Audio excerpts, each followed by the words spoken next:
Bismillahirrahmanirrahim. Assalamualaikum warahmatullahi wabarakatuh. Waalaikumsalam warahmatullahi wabarakatuh. Bro Cu, malam hari ini saya berbahagia sekali karena dapat kesempatan di tengah-tengah bulan suci Ramadan ini mendapatkan kesempatan berkunjung ke rumah salah seorang dai kondang, Ustadz Kondang.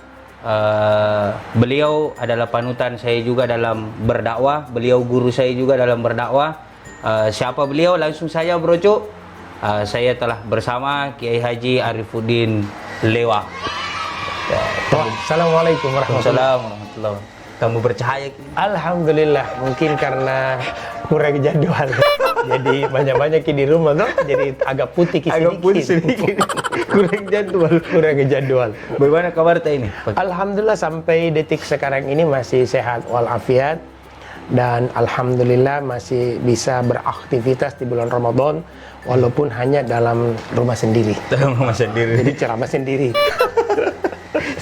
Siapa minta diceramah? Ya paling kursi-kursi, meja, anak-anak dan sebagainya. Termasuk apa yang ada dalam ruanganku ini saya kadang ceramahi. Yang jelas aktivitas ibadah jalan terus. Jadi. Aktivitas ibadah berjalan terus, sholat subuh berjamaah dengan anak-anak masih terlaksana, tarawih bersama dengan anak-anak masih juga terlaksana. Yang tidak terlaksana cuma dakwahnya aja. Alhamdulillah. Di cancel semua jadwal kan? Bukan lagi di cancel, di atasnya cancelan. Di atasnya cancel. Jadi ini ada bahasa cancelan berarti tidak ada sama sekali jadwal. Tidak. Mulai dari 23 Maret kemarin itu di saat adanya peringatan Isra dan Mi'raj. Iya. Itu sudah tercancel semua. Padahal kalau saya ngitung saya punya jadwal itu ada 45 titik yang harus saya dakwahkan di bulan Maret masuk April sebelum Ramadan.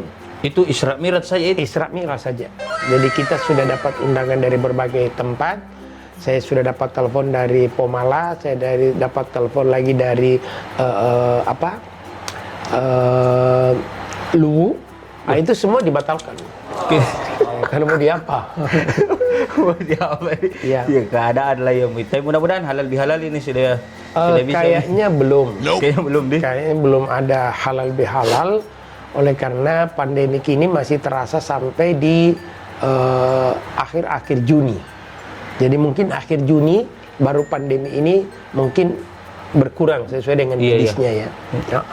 Berarti ya mudah-mudahan Juni bisa makin terima jadwal kemarin. Mungkin Juli itu sudah bisa makin terima jadwal. Cuman bulan Juli itu sudah habis momen keagamaan.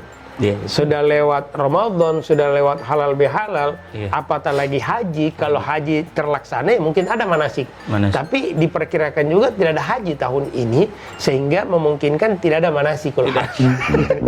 Sama sekali kita merasakan 2020 ini, ya mungkin teman-teman kemarin terlalu banyak bercanda menampilkan kalender yang semua warna merah. Nah ini akibatnya. Makanya saya juga senantiasa himbau jangan terlalu banyak bercanda dalam hal ini, karena ini canda-canda kita yang membuat kalender akhirnya merah semua. Akhirnya terjadi tuh. Akhirnya terjadi betul apa yang disebut dengan masa libur yang panjang. Panjang betul ini. Nah kala-kala libur ada pesantren. Pokoknya anak pesantren kita kalah libur semua. Jadi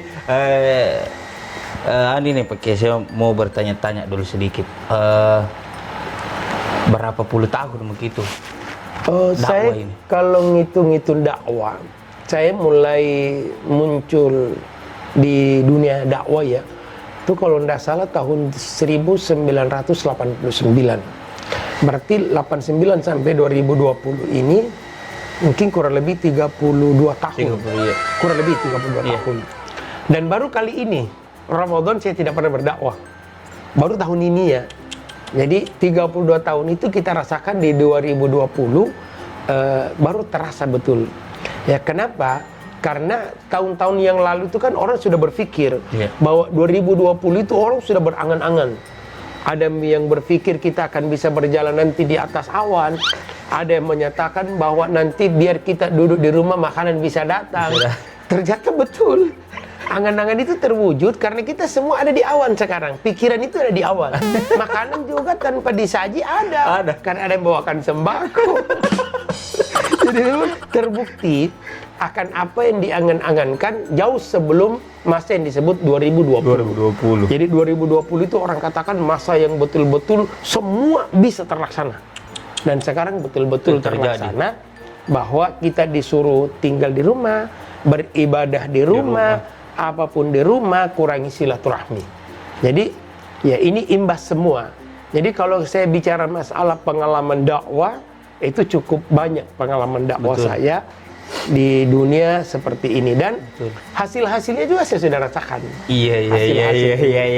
Alhamdulillah. Saya tertarik ini bicara hasil ini.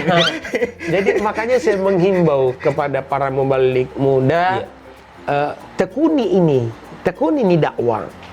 Tekuni dakwah dan jangan senantiasa bertubrukan dengan jamaah. Nah, kedua, menyampaikan risalah, menyampaikan satu wahyu, menyampaikan satu pembicaraan yang memang masyarakat dapat menerima.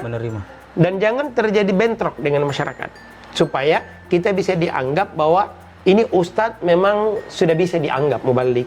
Lisensinya ada, karena kita ini kan dapat lisensi bukan dari universitas. Seandainya universitas memberikan ijazah bahwa ini harus jadi ustadz, mungkin saya sudah punya ijazah banyak.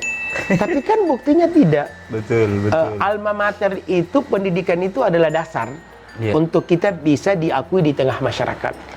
Gelaran seorang kiai, gelar seorang ulama, gelar seorang ustadz, itu kan tidak dari akademik. Betul. Itu muncul dari inspirasi masyarakat yang menilai kita bahwa ini betul-betul seorang ulama. Yang kita mau burus sekarang ini, bagaimana kita menjadi ulama yang karismatik. Bagaimana panutan-panutan kita, langkah kita, bahasa kita, bicara kita, pergaulan kita, orang lain bisa menilai bahwa betul ini dicontohkan oleh Rasulullah dalam kehidupan seperti ini. Lebih khusus buat kalangan muda, anak-anak apa ya, brocu ya tadi. Brocu. Itu apa sih brocu? Panggilan itu. Panggilan brocu. Jadi buat brocu-brocu yang ada itu, ini bisa dijadikan satu pelajaran ya untuk tameng kita untuk masa yang akan datang. Karena berdakwah itu jangan selalu beranggapan akan nilai ekonomis. Itu jangan. Betul. Jadi pokoknya siapa yang panggil, siapa yang ajak, biarkan yang mengajak ini yang menumbuhkan. Karena pada saat kita tiba di tempat itu, tidak semua orang di situ yang duduk itu orang yang tidak punya. Mungkin ada pejabat, ada orang berada yang mendengar kita punya dakwah, akhirnya kita terundang, terpanggil, dan akhirnya sampai ke puncak. Betul. Jadi itu semua adalah hal yang mungkin para adik-adik saya, para mubalik, sama dengan antum misalnya, ya karena kan kau juga sudah mulai punya nama. Dan ini harus kau jaga. Nama itu harus dijaga bagi seorang da'i, bagi seorang mubalik. Jangan pernah miliki sifat kesombongan. Jangan pernah miliki sifat apa tuh jika ustadz kemarin, itu nggak benar. Saya termasuk mubalik yang senang kalau ada adik-adikku, anak-anak muda yang muncul, saya selalu berikan spirit, berikan pengertian berdakwah itu begini. Jangan pernah milih tempat. Lorong itu adalah mula untuk kita bisa muncul. Jadi kalau kita berdakwah di lorong, jangan kau pikir, jalan ini lorong. Ini jangan. Biasakan masuk lorong, insya Allah sebentar itu kau keluar lorong.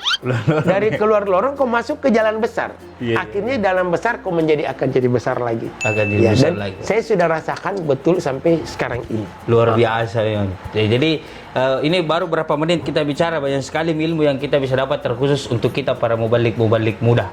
Nah, terus Om dari Tabib Brocuna saya biasa panggil Om karena saya dari kecil, bayangkan 1989 beliau sudah mulai ceramah, saya baru mau lahir. Beliau sudah ceramah, saya baru mau lahir. Pertanyaan selanjutnya nih Om, saya banyak dengar di luar, sebenarnya apakah kaitannya, hubungannya ini Ustadz Kiai Arifuddin Lewa sama lembaga dakwah Al-Islah? Jadi ini satu hal ya. Saya masih ingat, kau mungkin masih kecil kala itu, karena waktu akikah kau saya datang. Jadi satu ketika gini, saya teringat khutbah Idul Adha, kalau saya tidak salah ingat, ada masjid yang tembus ke Tanjung itu, ada masjid di jembatan itu, Masjid yang Nurul Syakban. Nurul Syakban, Iya. betul. Kala itu saya ada di rumahmu untuk ajak bapakmu khutbah Idul Adha di masjid saya. Oh iya. Ada masjid saya dulu namanya Alisan. Saya di situ ketua remaja yang terakhir. Tahun 95 masjid itu selesai karena Al-Markas terbangun. Oh iya. Nah, kita dibongkar. Saya di situ awalnya. Saya kebetulan ada di rumahmu duduk. Ada pengurusnya Nurul Syakban cari khatib untuk Idul Adha. Saya teringat, saya tawarkan diri ke bapakmu. Pak Ustaz, saya ganti di situ. Oh, bisa kok, bisa, saya bilang. Alhamdulillah. Jadi khutbah Idul Adha pertama itu kalau tidak salah tahun-tahun 90 kalau tidak salah. Tahun 90 itu. Saya khutbah di situ dan disitulah saya menjadi khatib untuk khutbah Idul Adha pertama kali. Pertama kali. Dan saya sembunyikan diri kepada jamaah bahwa saya ini baru pertama kali, tapi saya kan punya keberanian diri. Betul. Saya selalu katakan, saya itu sombong orangnya, tapi kesombonganku buat diriku. Saya tidak pernah perlihatkan kepada orang lain. Karena saya selalu berprinsip, kalau kau bisa, saya lebih bisa. Itu kan kesombongan, tapi diri saya untuk membangkitkan amarah, membangkitkan gairah saya. Apa sih susahnya khutbah? Kita bawa konsep. Bacaannya kita hafal, selesai. Dan alhamdulillah. Jadi saya dengan Al-Islah itu boleh dikata Al-Islah punya andil besar untuk membesarkan namaku sebagai seorang dai yang bernama Arifuddin Lewah. Dari situlah saya bergaul dengan ayahmu Kiai Haji Abdullah Badru, dan sampai-sampai anakku yang pertama itu kukaitkan namanya. Jadi anakku yang lahir itu tahun 96, saya kasih nama Muhammad Fauzi Al-Badru. Karena namanya bapakmu saya kaitkan. Jadi nama itu saya kaitkan, makanya namanya anak yang pertama itu Fauzi, Muhammad Fauzi Al-Badru. Kenapa saya pakai Fauzi? Ada temanku yang memang orang pintar dulu, dia Yen, dan dia dari pesantren Imin. Sekarang kalau dia tidak salah, dia ketua pengadilan agama di Jawa Tengah. Nah, 2 minggu lalu saya sempat chatting dengan dia. Dan itu namanya saya bagus sekali, Fauzi. Al-Badrunya itu saya ambil dari namanya bapakmu. Jadi karena bapakmu Abdullah Badru, maka ini anak juga Badrun saya ambilkan. Ya alhamdulillah, anak itu lahir saya akikah, dan bapakmu juga hadir untuk mencukur saya punya putra. Dan alhamdulillah anak itu sudah married ini juga kemarin. Bulan Desember beliau sudah menikah. Berarti mami ada cucu ini? Insya Allah. Jadi mungkin bulan-bulan 9 mudah-mudahan lahir dengan selamat. Saya mungkin akan jadi kakek yang pertama di rumah ini. Cucu pertama. Jadi cucu pertama. Jadi Al-Badrun itu kaitannya dengan bapakmu, dan Al-Islah itu memang saya ingat persis, kita disuruh ke sana kemari khutbah Jumat, ditelepon, bahkan nomor telepon rumahmu sampai sekarang saya masih hafal.